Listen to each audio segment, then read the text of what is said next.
Hi everyone, my name is Dia. Welcome back to my channel, and if you're new, thank you for stopping by. You did read the title correctly. This is another video on my 2021 planner lineup. I know I already made this video, but things have changed a little since I received one of my new planners, and I just had some thoughts about how I wanted to plan, and it wasn't working out the way I wanted it to. But now I think I've really found planner peace. I know I shouldn't say that because I'll probably change my mind in another few months, but as of now, I think I've found my planner solutions for 2021, and I just want to show you how I'm going to use each of these planners. First, I'm going to just go ahead and start with my newest planner, which is my Moterm A7 pocket planner, and I'm using this as a wallet, not really a planner, but I thought I would throw it in here just so people can see it. Right now, like I said, it is just my wallet, but I plan on putting some printables in here from Peanuts and Planner Co., some of her financial ones, and using this as my financial binder. You know, it's my wallet, so it kind of just makes sense to me to use this as my finance planner. Probably not finance tracker because the pages in here are pretty small, but I will use it to at least keep track of my bills. I'll probably make another video on this once I set it up and let you guys know what I think about it. I did want to get a Vanderspec, but I didn't really want to put out that kind of money right now because I wasn't sure how long this was going to last for me if I was going to decide it's not what I wanted. So I went ahead and purchased a Moterm because they are a lot less expensive than the VDS's, and I'll do a review on it as soon as I have moved into it fully and played with it a little more.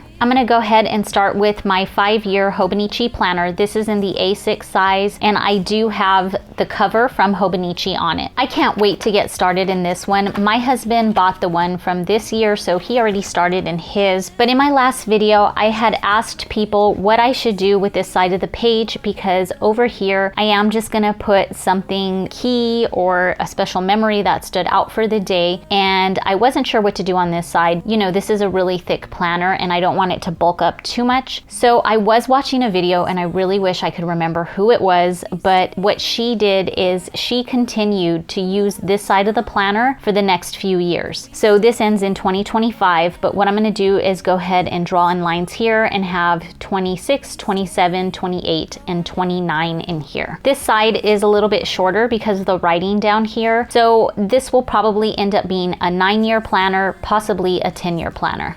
Next up is my Stalogy. I didn't mention this one in the last video because I'm not really using it for planning, but it is part of my morning routine, so I just thought I would show it to you guys. In this Sojourner Getty on Getty notebook, I have a B6 Stalogy. I used to use this as a kind of bullet journal or notes folder. I tried using it as a planner for a little while, but it just didn't work out for me. And then I read one of Rachel Hollis's books, I think that's her name, and she had this goal setting practice called the 10 by 10 by 1, and I decided to do it. So what I have in here is 10 years, 10 dreams, 1 goal. So every day for my affirmations during my miracle morning, what I do is write in 10 dreams in here that I would like to accomplish in 10 years that will lead to my ultimate goal. So if you want to hear more on that, I know I'm probably butchering what it is, you can check out her book. I think it's the second book she wrote. Honestly, I don't even remember. I just read it and thought it was an awesome idea, so incorporated it into my morning routine using my Sojourner planner and B6 Stalogy. Now this is where things kind of got mixed up. I discovered this take a note planner and I fell in love with it because in my Hobonichi cousin, I've been finding that I didn't know what to do with the daily pages, and I felt like it was a lot of wasted space and I was wasting a lot of energy, you know, double writing my to-do list into my A6 planner and then into my Hobonichi cousin. So when I saw this planner, I thought I am going to go ahead and stop using my Hobonichi and start using this planner. Like I said, the thought of leaving my Hobonichi absolutely broke my heart. I really do love working in my Hobonichi. So what I decided to do is use this planner as my business/home planner. This one does start in December, so I kind of started to test out these monthly pages, and right off, I like the monthly pages in the Hobonichi a lot more. The boxes are a bit bigger and there's less space on the side. I don't know what it is about this one, but I didn't feel like I could get as creative with it as I can with the Hobonichi. So like I said, I just started to use it as a business planner. It has all of our business events in the monthly pages. And then at the beginning of every week, actually every Sunday, my husband and I are going to go over our schedule together. And over here in this little weekly section, we'll write in when my daughter's going to be working. And this is for us to plan when we're going to work together and when I'm going to be able to shoot videos, just so we can kind of see where everyone's at during the day. I don't know exactly how I'm going to use it yet, so as soon as I start using it in January, I will do another flip through of it. And of course, my beloved Hobonichi. I love this thing. It's been my favorite planner, and I thought I would be able to leave it, and then I just got really sad at the thought of leaving it. So I am going to be using this as a yearly habit tracker, a place to keep my monthly doodle challenges, weekly memory keeping, and a daily journal. I'll explain a little bit more about the journal in a second. So just like I have been using, and I will show you in my current Hobonichi because I haven't filled this one out yet, obviously. I'm going to be using these pages to keep track of my Miracle Morning and my habit tracker. So that's going to stay the same. Now that I'm using the Take a Note planner as my monthly planner, my months have now become my doodle challenge pages. I really love doing the doodle challenges by the Petite Planner, and a lot of times I do them on my iPad, but I was just missing real watercolors and pen and paper, so I decided to go ahead and start keeping track of little doodles in this notebook. That way I don't feel so overwhelmed, because a lot of times when I have to draw a bigger picture, I don't know, I stress myself out. So this is perfect because it's just a little doodle in each month. Next are my weekly pages, and those I'm just going to do the same thing in too. Those are going to be my memory keeping pages. Sometimes I will block out a chunk of time that I have something planned in here, but I usually don't pre-plan in this planner anymore. It's mainly for keeping track of what I'm doing throughout the day, and like I said, memory keeping, and I use this to reference all the time. The part that will be changing in this planner is the daily pages for me. Okay, I'm gonna blabber on for a second. So here is the problem that I was running into with my daily pages. I keep a smaller notebook that I take everywhere with me for my to-do list, and at the end of the night, I was just rewriting my to-do list on here to kind of show what I had already done. And I'll show you, I had a lot of empty space though. I was also keeping a food log, and then I was kind of keeping track of what was happening in my family, where each of us was at, but now that is gonna be in the Take a Note planner so that we can all share it and see it. And my to-do list will be in my A6 Hobonichi, and I'm also going to be putting my food log in my A6 Hobonichi. Because I didn't want to keep rewriting everything, I decided to go with the Take a Note planner, but then decided I didn't want to leave my Hobonichi. So what I'm doing is I'm going to be using these as my journal. I started to test it out as my journal and kind of found that there was a lot of blank space. One of the things about my journaling though is I do like to put a lot of pictures and ephemera. So this is what I was journaling in for the past 10 years now, probably. This is just one of my journals. And as you can see, I just keep ephemera,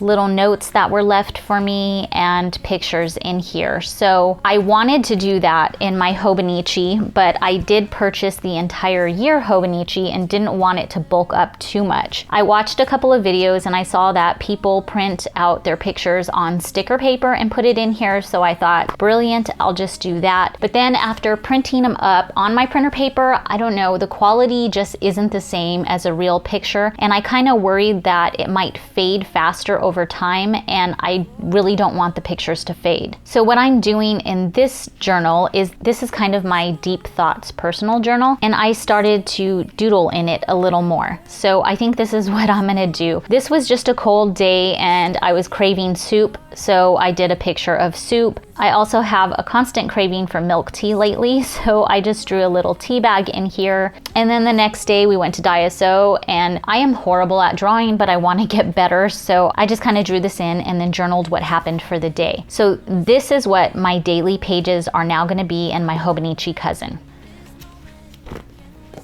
And because I'm not going to be printing up pictures to put in my Hobonichi cousin, I needed a place for them and thought I would just continue putting them into one of these journals. So I just started another traveler's notebook journal, and this one is not so deep a thoughts. This one will actually be better for my kids to flip through, and I can share this one with you guys too because there's no deep or private thoughts in here. It's just pictures of things going on in my life right now. So I will continue to journal in one of these, but mainly with pictures or kind of like a scrapbook. And last is my Hobonichi Original A6. This is just gonna be my to-do list every day. It's nothing fancy. It is literally just gonna be a to-do list and what I ate for the day. And actually, I forgot. At the beginning, I am going to keep track of my workouts. But that's about it. This is just a really simple planner, and it's gonna go in my hand-stitched leather tee, which my Stalogy is in right now. And that is it. I hope that made sense. So Hobonichi cousin is going to be my habit tracker, my monthly doodles, weekly memory keeping, daily journals with no pictures because I don't want it to get all bulked up. Take a note planner is going to be my business/home planner where all of us put our schedules in here so that we know who is where and we can pre-plan in this together. Stalogy is where I keep my affirmations, my 10 by 10 by 1. Hobonichi Original is my daily to-do list. Traveler's Notebook is going to be my picture journal. And then there's my 5-year journal. Oh yeah, almost forgot my wallet too. So I know it looks ridiculous and like it's a lot, but these are all the paper planners that I'm going to be using in 2021. I hope you guys enjoyed this video and I hope it wasn't too confusing. If you have any questions on any of these planners, go ahead and leave it down in the comment area and I'll answer it as soon as I can. If you liked this video, I'd appreciate if you hit the like button. If you want to see more from me, be sure to subscribe, and if you want to be notified whenever I post a new video, make sure you hit that notification bell. I don't know when you guys will be watching this, but I hope you have a wonderful holiday season and everybody stays safe. I'll see you in the next video. Bye.